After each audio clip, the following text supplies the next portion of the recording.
of all, congratulations to all Nigerian students. ASUU has finally called off strike after 8 months, 8 good months. I'm really hoping that in the next election that we will elect a government that will prioritize education. So students are expected to resume classes next week. Congratulations once again. What's up, people? It's your girl Adeola. Guys, this is exciting. The leader of indigenous people of Biafra, Nnamdi Kanu, has been released.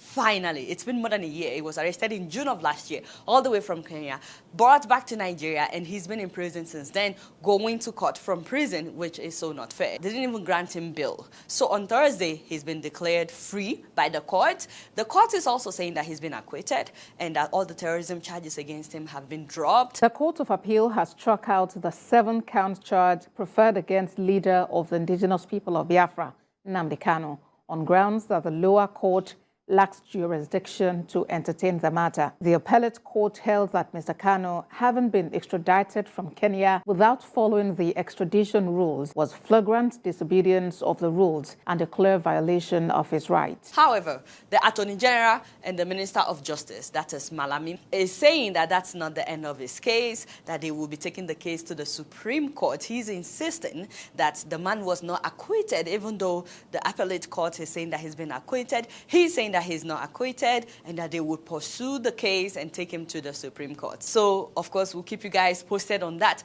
But I do have a question for you guys. While we're all celebrating Nnamdi Kanu's release, do you think that they would have released him if election is not closed? I mean, they went all the way to Kenya to arrest him, brought him to Nigeria, levied all kinds of charges against him, terrorism. And then a few months to election, they released him. What do you guys think? Do you think this has anything to do with the upcoming election? Of course, people have been talking. Some people are saying things like, well, they're hoping to get votes from the East by releasing Nnamdi Kanu. But do you think this would work? In terms of them getting votes from the East, I don't think so.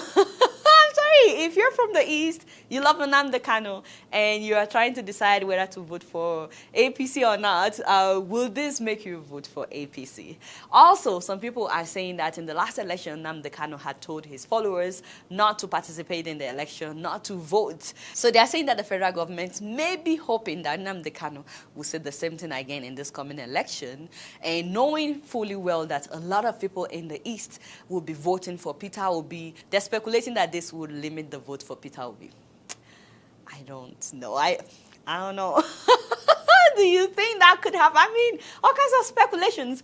But the thing is, who knows? Nnamdi Kanu may decide tomorrow to endorse Peter Obi. So then what would happen if he should endorse Peter Obi? That would actually hurt them more. So let me know what you guys think about this. First of all, do you think he would have been released if it's not election season? Second of all, I don't get it. Why are they trying to go to the Supreme Court about his case? Let me know what you guys think about this. Congratulations once again to Nnamdi Kanu and his family. We're very happy for them. Hopefully, very soon they will also acquit Sowore of all the charges against him. You guys know I don't know much. Guess what? I'm just keeping it real. So guys, I'm sure you must have seen it, but this past Monday, the Nigerian military burned a ship that was arrested for stealing crude oil. The ship was actually arrested by a private security service, the Tompolo Security Service, known as Tantita Security Services. They were the ones that arrested the ship for stealing crude oil. And then they handed the ship to the Nigerian military. Diema, a 1,500-ton vessel which has robbed Nigeria of its resources for years, stealing its crude and selling it to Ghana. On the 6th of October, the beginning of the end started for this vessel. It was apprehended after an ambush was laid by the JTF and Tantita Security Services. And the Nigerian military proceeded to burn the ship with the crude oil still inside. 5 compartments out of 12 on this vessel have crude. 650 cubic meters of crude separated into several compartments was found on board. They couldn't finish loading owing to the arrival of security operatives. First of all, who burns a ship? Second of all, who burns a ship with crude oil in it? Is this the only thing that they can do? In fact, let's not even talk about the environmental impact. The water is already polluted. And then they went ahead in the same water. Think about the people living around that area. They're already having trouble breathing. The water is polluted. The air is polluted. They burned an entire ship. Isn't that like burning evidence? The military is sending a message with this action. The best way you could solve a country's problem is to show a strong message that this is not the path to go or follow. I really want to know what you guys think about this because it's, like I said, it's beyond my understanding. You guys not do know much. Guess what? I'm just giving a rule. So guys, I'd like to leave you with a video that I find really interesting. But apparently there is an Arsenal football fan club in Kanu County in Kenya that is really crazy about the Arsenal football club. So much so that when they went to visit a church and make donations for the ongoing church project, they were all wearing the Arsenal jersey.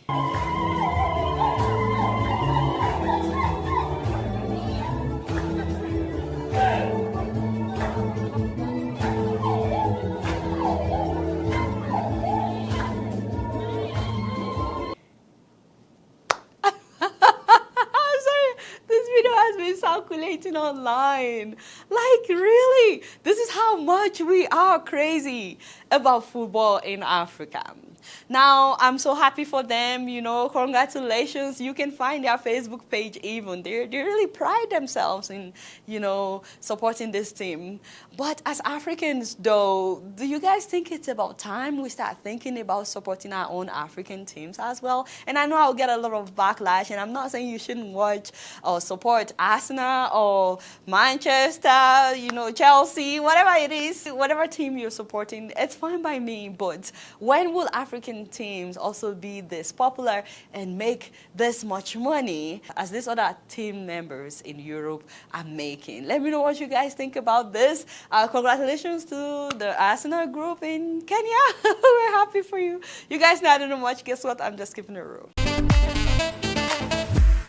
So before I leave, I just want to say to those who patronize Lifecard International, that is Grace of Race Real Estate Company, when I talked about Prosper Estate last week, they want me to let you know that they are completely sold out. So they will be doing the physical allocation on the 22nd of this month. That is next Saturday. And if you don't live in Nigeria, please try to find someone that can represent you for the allocation of your land. If you had bought, make sure that you call them to register or email them to register ahead of the 20th so that they know the number of buses to prepare and refreshments and so on. In fact, they've started fencing it, and that's the video that you are seeing. They're working on getting more plots if possible. If your name is on the waiting list, you will be one of the first that they will contact if they are able to secure more plots in that area. Did you guys click the thumbs up button yet? Please do if you're yet to. All right, y'all, it's been real, and I'm keeping it right up in here. Don't forget to follow me on Facebook, Twitter, and Instagram. And if you're yet to subscribe to my channel, I'm watching you on Plasma TV. Press the subscribe button and the bell button. Until next time, I'm going to see you all later. Peace out.